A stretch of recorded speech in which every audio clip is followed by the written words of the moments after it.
What is freedom?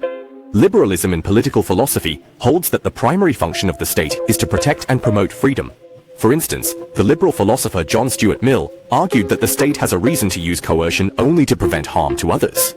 Since your freedom generally does not include the freedom to harm others, this coercion does not infringe upon your freedom.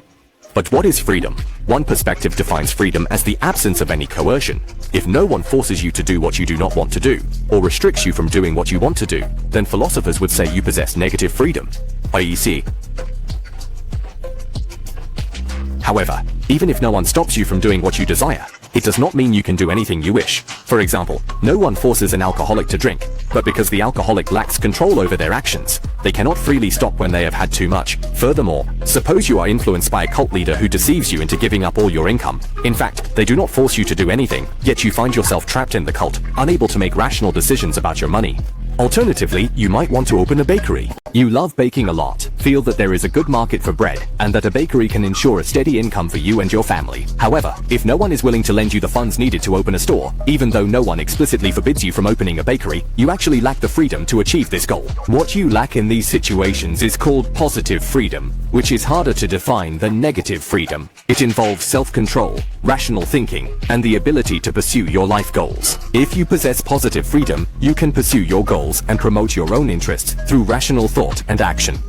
Most modern liberals think the state should encourage positive freedom, but this can conflict with protecting negative freedom. For example, the goal of promoting positive freedom might necessitate compulsory interventions, which the harm principle alone does not endorse. This principle excludes paternalistic interventions, which are coercive actions for individual benefit. From the perspective of positive freedom, paternalistic laws can be seen as entirely reasonable.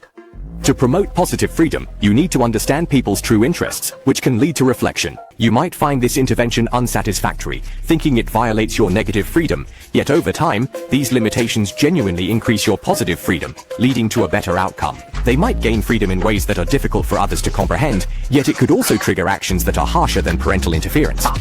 Isaiah Berlin, a British philosopher, discussed two kinds of freedom, differentiating between negative and positive freedom, and cautioned that the push for positive freedom might result in tyranny and oppression, as seen with historical tyrants. People who say they act for the welfare of others often oppress in the name of the people's true self, and as Berlin noted, no one understands their own interests better than they do.